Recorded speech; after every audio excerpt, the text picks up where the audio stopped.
Бисмилля, валхамдулилля, вассалату вассаламу аля расулилля. Ассаламу алейкум, рахматуллаху ва баракатуху. Урматтуу мусулман бир тууганым, бүгүндагы сүйүктүү пайгамбарыбыздан келген насааттардын катарын толуктап өтөбүз. Бүгүнкү токтолуп өтүүчү хадисибиз бул төмөндөгүчө болмокчу. Ан Сахли бин Ханзалияти ал-Ансари радияллаху анху кала. Сахли бин Ханзали сахаби киши айтат, Аллах андан разы болсун. Марра Расулуллаху саллаллаху алейхи ва саллям би ба'ирин قد لحق ظهره ببطنه فقال. Пайгамбарыбыз саллаллаху алейхи ва саллям өтө кыйналып арыктап калган, ошол арыктыктын айынан курсагы белине жармашып калган бир төөнүн жанынан өтүп калды дейт. Анан ошол төөнү көрүп Пайгамбар саллаллаху алейхи ва саллям мындай дейт: Иттакуллаха фи хазил бахаимил му'жама. Бул айбанаттардын акыларына зулум кылып коюудан Аллах Тааладан корккула. Фаркабуха солихатан ва кулуха солихатан. Эгерде аларды мине турган болсоңор, жакшылап карап, жем суусун берип, андан кийин мингиле дейт. Ve эгер аны союп жей турган болсоңор, анда да жакшылап багып, жакшылап этин адалдап союп, этинен пайдалангыла деп Пайгамбар саллаллаху алейхи ва саллям ушинтип айтты. Бұл хадисте алымдарыбыз сахих хадистердің қатарында чыгарган. Эми урматтуу мусулман бир тууганым, мына ушул хадис боюнча бир аз айта турган болсок, Пайгамбарыбыз саллаллаху алейхи ва саллям бул хадисте айбанаттардын акылары тууралуу бизге баяндап берип атат. Пайгамбарыбыз мына ушул арыктап кыйналып калган төөнү көрүп, аламдарга ырайым катары жиберилген Пайгамбарыбыз ушул төөгө мээрими келип, төөгө боору оруп, андан кийин ошол төөнүн ээсине жана ошол жердеги сахабаларга жана жалпылай Пайгамбарыбыздын үммөтүнө Пайгамбар саллаллаху алейхи ва саллям ушинтип насаатын айтат. Аллах Тааладан корккула, бул жаныбарларга зулум берип коюудан, буларга зыян берүүдөн этият болгула. Эртең кыямат күнүндө мына ушуларга зулум кылганыңар үчүн дагы күнөө алып, Аллах Тааланын астында эсеп кысап бересиңер. Аллах Тааланын астында эсепке тутуласыңар деп Пайгамбар саллаллаху алейхи ва саллям бул айбанаттарга дагы жакшы мамиле кылууга, аларга мээримдүү болууга, аларга боорукер болууга, алардын акыларын дагы сактоого бизди буйруп атат. Анан сөзүн улап, эгерде мине турган болсоңор, жакшылап аны таптап, жем суусун берип, аны тарап, аны карап, андан кийин аны жакшылап мингиле дейт. Ал эми союп жей турган болсоңор дагы аны жакшылап шарият көргөзгөндөй ага өзү мээримиңерди төгүп, аларга ошол жумшак мамиле кылып, андан кийин аны союп, этинен пайдалангыла деп Пайгамбар саллаллаху алейхи ва саллям бул хадисинде бизге кыскача айтып өтүп атат.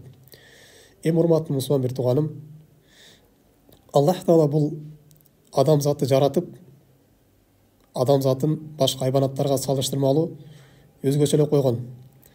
Адамзатын өтө урматтуу кылып койгон. Мына ошо Аллах Таала адамзатты урматтуу кылганын бир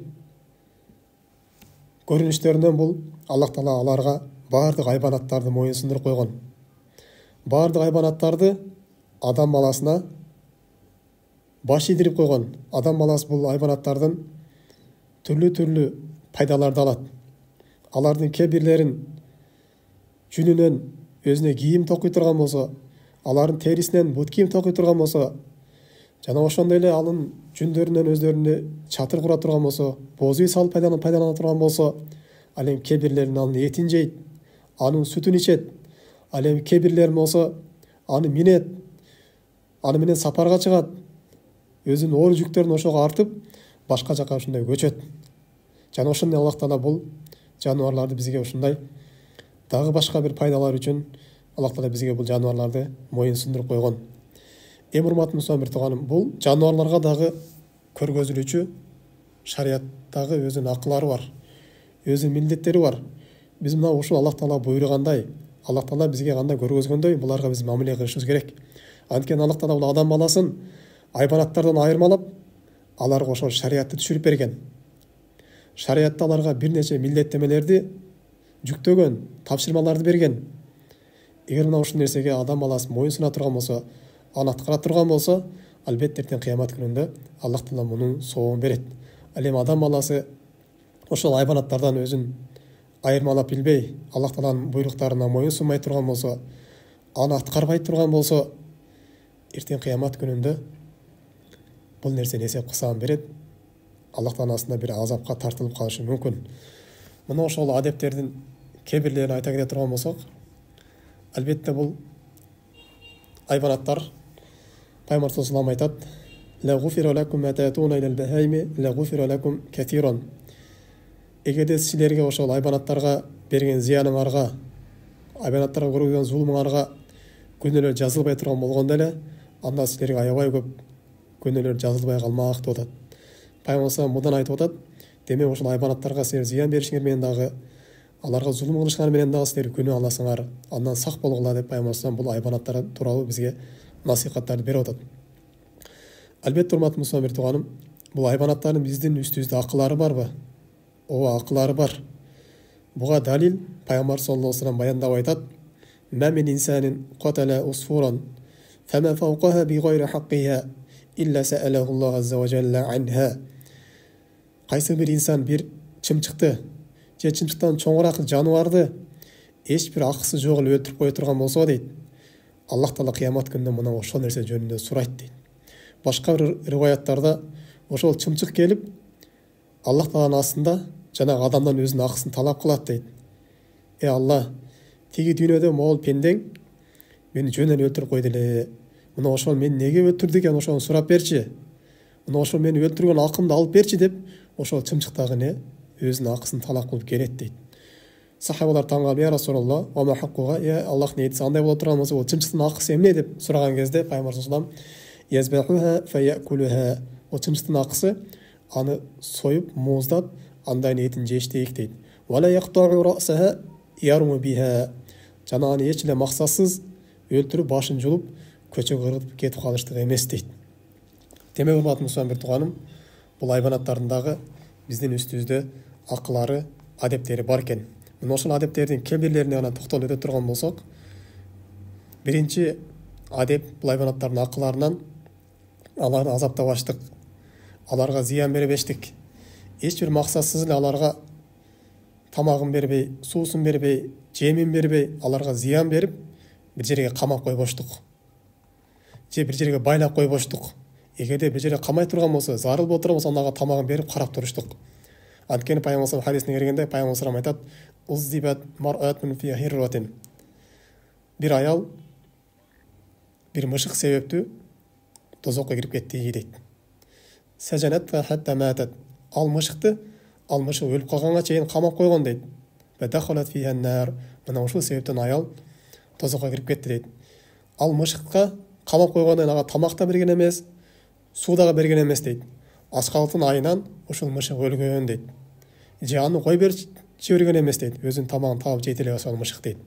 Демек урматтуу мусулман бир тууганым, бул айбанаттарга эч бир себепсиз эле аларга зыян бериштик, аларды азапташтык, аларды кордоштук. Бул чоң күнөөлөрдөн экен.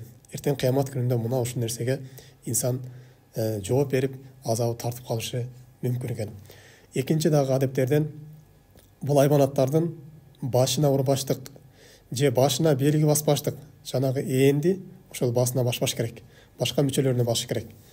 Пайгамбар саллаллаху алейхи ва салламдан келген хадисте Пайгамбар саллаллаху алейхи ва салламдан келет: "Анна саллаллаху алейхи ва саллям мурра алейхи би химарин кад усима фи вajhihi." Ошол Пайгамбар саллаллаху алейхи ва салламнан бир бетине ээн басылган, бетине белги басылган эшек өтүп калды дейт. Муну эшекти көрүп Пайгамбар саллаллаху алейхи ва саллям: "Ама балагакум анни лаанту ман васама al-bahimata fi wajhiha aw darabaha fi wajhiha." Силерге жетпеди беле? Мен кимде ким бир айбанаттын бетине белги баса турган болсо, же бир айбанаттын башына ура турган болсо, мен ага наалат айтканым тууралуу дейт. Демек Пайгамбар саллаллаху алейхи ва саллям бул айбанаттын башына ургандарга, башына белги баскандарга каргыш айткан. Бирок башка мүчөлөрүнө инсанга айбанаттарга зыян келбей турган башка мүчөлөрүнө бир белги басса болот. Анын кулагына, өзгөчө койдун кулагына баскан деп келет Пайгамбар саллаллаху алейхи ва саллям. Ал эми башка төөнүн, уйдун ошол жан башына белги баскан деп келет. Бул деген ошо жана күйгүзүп баскан белгилер. Андан кийин дагы бұл адептерден бұл айбанаттарды қарғыштап аштық, айбанаттарды сөкпештік, айбанаттарды сөгуде дағы бұл пенде күнә алады. Пайғамбар саллаллаху алейхи ва саллям хадисте Пайғамбар саллаллаху алейхи ва саллям айтады: لا تلعنوا ديكا. Başka hadislerde لا تسبوا ديكا فإنه يدعو إلى الصلاة. Қорозды сөкпеуіне дейді. Анткени қороз силерди бұл намазға чакырат дейді. Başka hadislerde ал қороз силерди намазға ойготот дейді. Демек бізде ушул айылда бар. Қороз кыйкыра турган болсо, қорозды сөгүшөт, каргышташат, үнүң өчкөр, андай мындай дейді. Анткени қороз бұл бізде намазға чакырат экен. Ошол практикада бул нерсени байкап көрүшкөн. Қороз ошол 5 убак намаздын уага кирип калган кезде же кирер алдын болсо дагы ушу қороз кыйкырып намазга чакырат экен. Жана ошондой эле дагы бул айбанаттардын өздөрүнүн күчү жетпеген жүктү жүктөбөш керек. Ушу айбанатка ылайыктуу жүктү артыш керек. Жүк артат десең бул эшекти же атка ал кыйналып кала турган даражада жүк артпаш керек.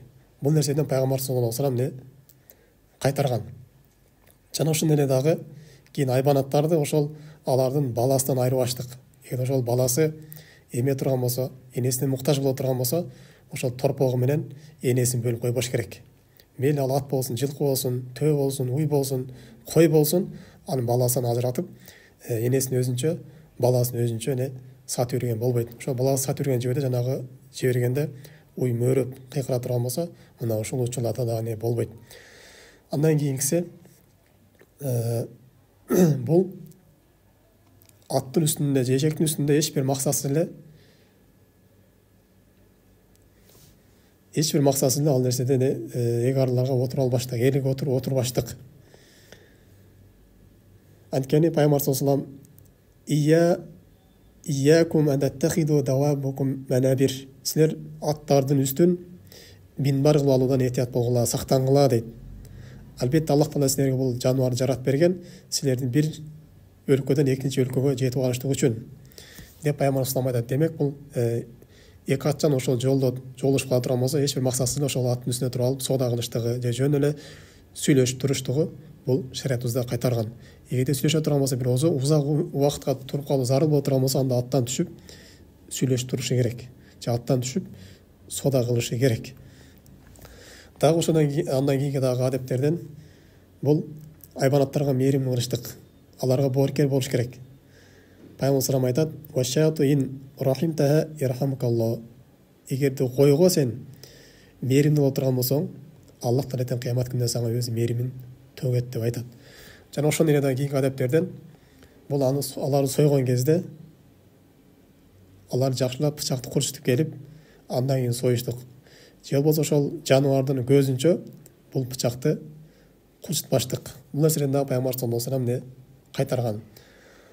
Андан кийинки дагы бул жаныбарлар менен адептерден алардын кээ-бирлерин өлтүрсө болот. Эгер адамдарга зыян бере турган болсо, ушуларды кээ-бирлерин өлтүрсө болот. Мисалы үчүн кайсы дегенде Пайгамбар саллаллаху алейхи ва саллям кара карганы айткан, жана ошондой акроп деп чаянды айткан, жана ошондой чычканды айткан, жана ошондой өтө бир кабанак ит боло турган болсо, буну дагы сойгону, өлтүргөнү болот.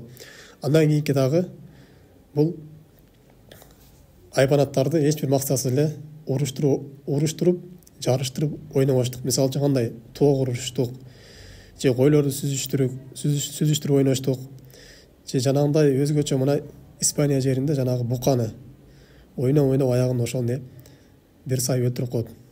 Мына ушулдагы оюндарды ойноштук, бул харам болуп эсептелинет. Же болбосо букаларды сүзүштүрүп ойноштук, же тоокторду уруштук, же болбосо баягы иттерди бири-бирине салып мушташтырыштык. Булар дагы бардыгы шариятыбызда харам болуп эсептелинет. Мына ушул менен бүгүнкү сабагыбызды жыйынтыктайбыз. Демек бүгүнкү сабактан ала турган пайдалар бул биз жаныбарларга дагы мээрим болушубуз керек экен. Алардын акыларын берип, аларга дагы биз боорукер болушубуз керек экен. Аллах Таала Кур'ан Каримде айткандай, бул жаныбарлар дагы силерге окшогон бир үммет дейт. Булар дагы бизге окшогон эл. Алардын акыларынан дагы эртең кыямат күнүндө биз суралабыз. Башка адамдарга биз кандай мамиле кыла турган болсок, мына ушул жаныбарларга дагы, айбанаттарга дагы биз мына ушундай мамиле кылышыбыз керек экен. سبحانك اللهم بحمدك أشهد أن لا إله إلا أنت أستغفرك وأتوب إليك. السلام عليكم ورحمة الله وبركاته.